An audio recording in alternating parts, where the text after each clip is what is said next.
What's going on, guys? My name is Tommy. Welcome back to the channel. It's storming real hard in KC right now, so if there's some thunderbolts and lightning, very frightening, I can't accept the blame for that. Today, on min-maxing for fun and profit by request of a lot of people, to be honest with you, we're going to start taking a look at some of the videos we did in the playtest. A little revamping, a little rebuilding, a little seeing if they work. Once again, in 2nd edition, I think almost all of my builds have been requested to go again. But today, by popular request, we will start with the dexterity-based rogue. I believe they call that a thief now. But anyway, if you're liking what you're seeing, like, subscribe, ding the bell. Today, this episode of Min-Maxing for Fun and Profit was brought to you in part by 360 Mac Gamer. If you've been with us for a while, you might remember Ross GM Tales from the Greenwich Colonies. He's been talking about GMing for us once again, and I am pleased to announce Ross will be GMing Book 2 of Age of Ashes.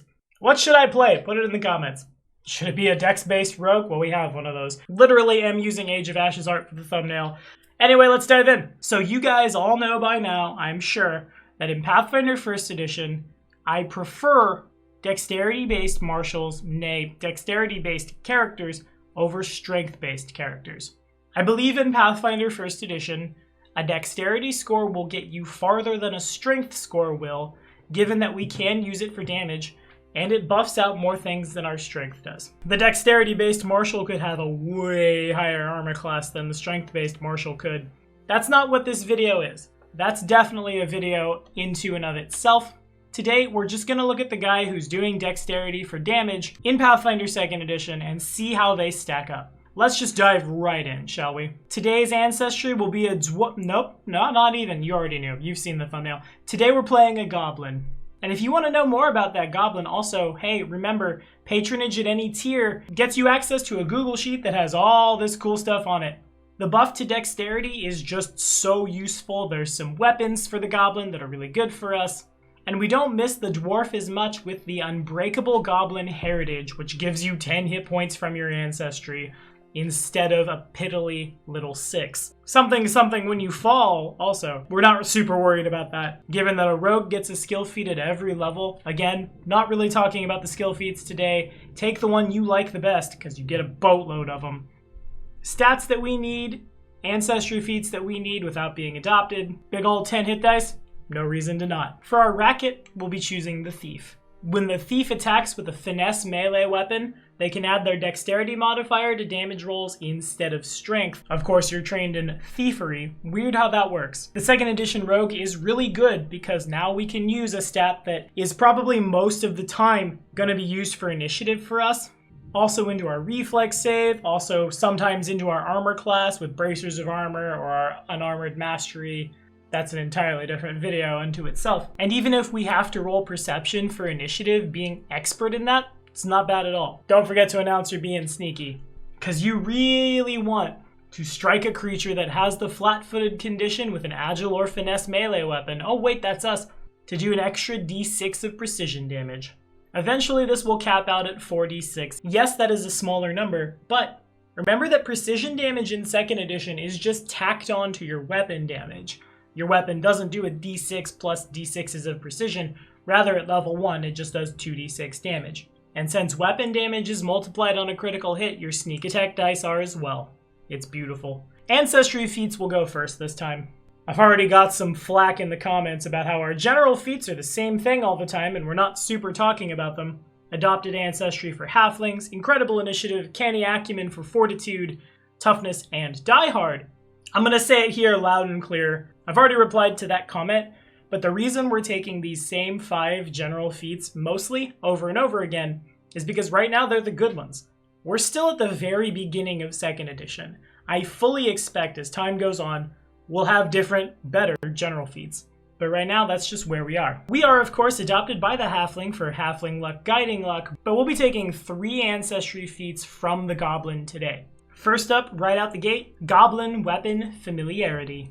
This makes you trained with the Dog Slicer and Horse Chopper. We will also gain access to all uncommon goblin weapons.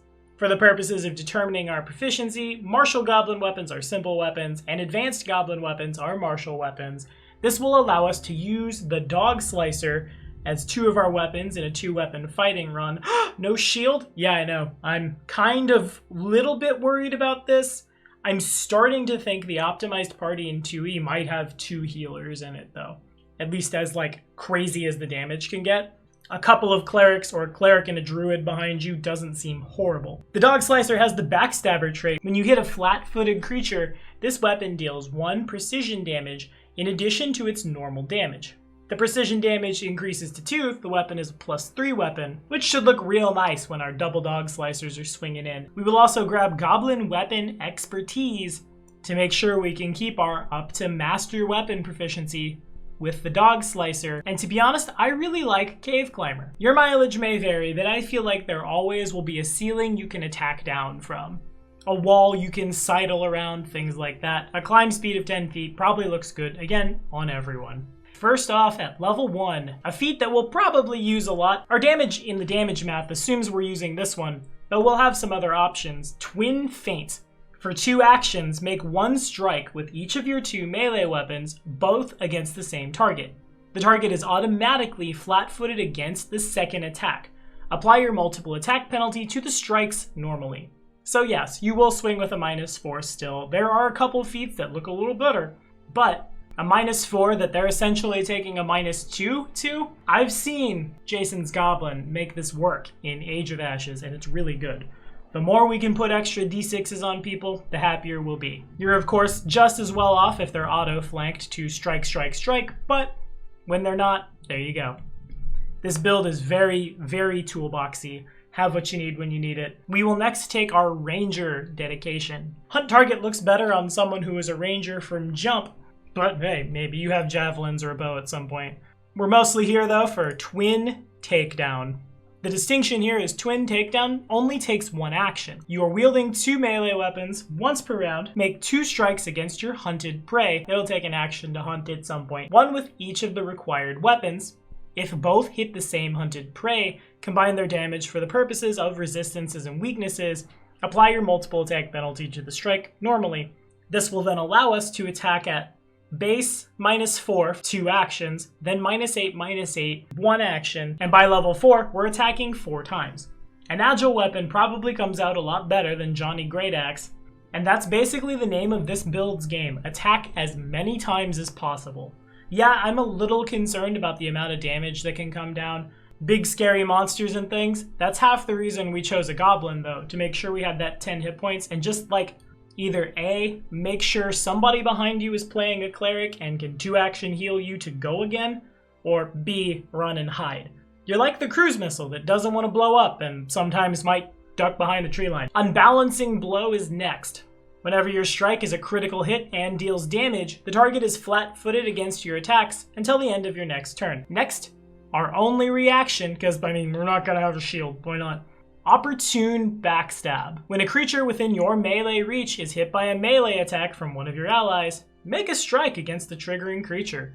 More attacks, more good. Sure, we're probably swinging with some multiple attack penalty on this because this is in fact a strike, and if your ally is doing this, you're probably flanking with that ally, which probably means you got an extra d6, putting your damage on faster so they go in the ground faster. Simple concept, really. Precise Debilitations is next, which allows you to add some debilitations to the list you can choose from when you use Debilitating Strike, which is a free action.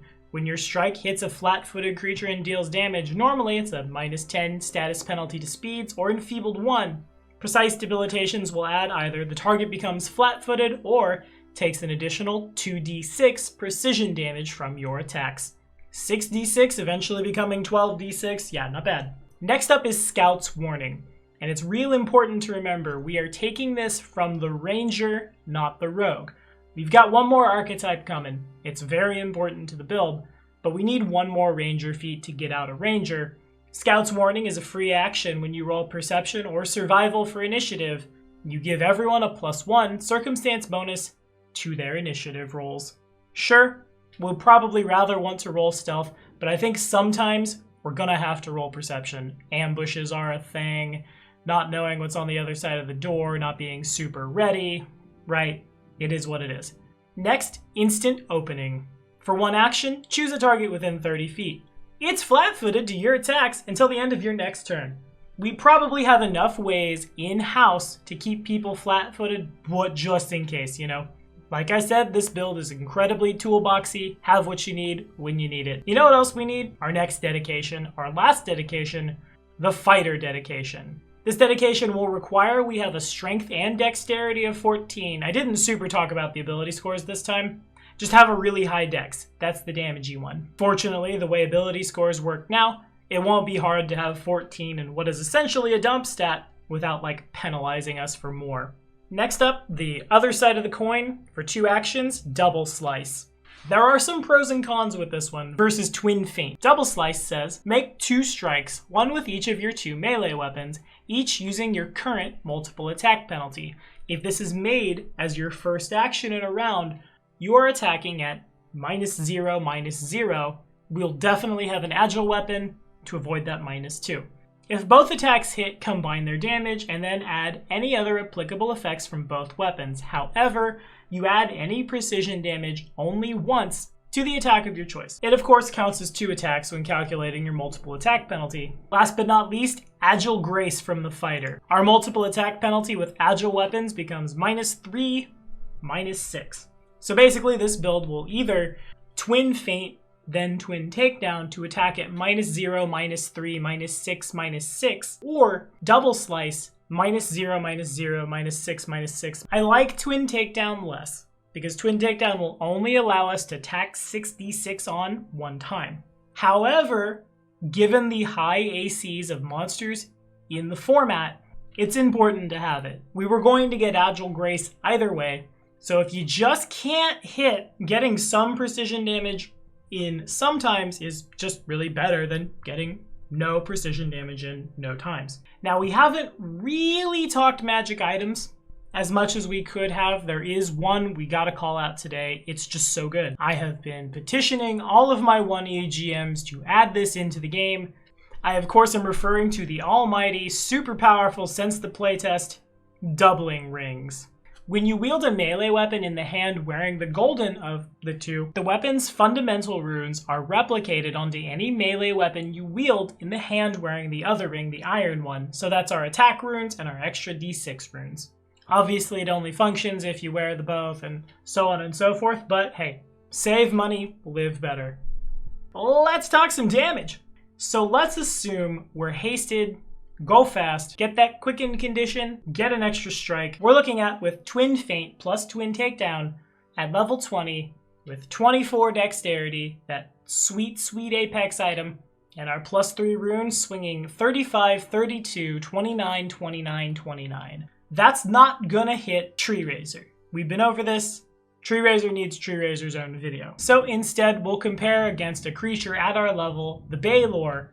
We'll hit a Baylor on 10, 13, 16, 16, 16. Assuming we're attacking its straight out armor class. Assuming we aren't attacking the flat-footed, in which case, of course, it's 8, 11, 14, 14, 14. When we do so, our D6 Dog Slicer, with all them sweet runes, will swing in for 4d6, that's 14 on average, plus 6d6 Sneak Attack, 21 on average, plus 6 from Greater Weapon Specialization, plus 2 from Backstabber is 50 damage. Assuming all 5 of those connect, and sure, maybe we're reaching a little. Someone do the math in the comments. I have like 4 really good math friends through BDG. I think it's reasonable to assume sometimes this might happen though. On average, before criticals, all 5 of those attacks will do just above 40%, 41.6 repeating, if you must know, of a Baylor's hit points in a round. We're making a couple of assumptions about sneak attack and things like that, but I think by 20th, you've probably got that on lock with your party. I suppose it goes without saying, without another marshal, you might be in trouble. I'm not super concerned about the crit math, since it's going to be a lot harder to do so now, at least like all the time forever, but a high-level rogue does get another fancy tool in its toolbox. That tool is known as Master Strike at 19th. In addition to this increasing our class DC to Master, it's a free action when our strike hits a flat-footed creature and deals damage. Target attempts a fort save at your class DC. For us, with Master proficiency, that's 26 plus 7, 33 is the fortitude save. On a critical success, the target is unaffected. On a success, they're enfeebled 2 until the end of your next turn. Fail, they're paralyzed for 4 rounds. Crit fail, they're paralyzed for 4 rounds, knocked unconscious for 2 hours, or killed. That Baylor adds 39 to their fort save, so really we're probably just looking to enfeeble them. But remember, all we have to do is hit and deal damage, and then they roll a natural 1, which will be a fumble, which means this really powerful thing, oh, maybe not all the time, but sometimes can and will die to bad luck. This is why we take halfling luck, my friends. Anyway, does it stack up? Yeah, I'd say so. The amount of d6s is definitely still too damn high. Maybe I'm playing a rogue in Age... No, I can't. We already got a rogue. We need somebody with like 10 plus hit points. In any case, what do y'all think? Have we played a rogue in 2nd edition? How's it turning out for you so far? Throw it in the comments. We'll keep that conversation going, of course. Next week on Min-Maxing for Fun and Profit, we're going to do kind of the same thing, more or less-ish. Right now, the request line is almost entirely just re-up stuff. I need my friend Yamcha for this one. Hey, Yamcha, what are we doing next week? Full Fang Fist! See you then, y'all.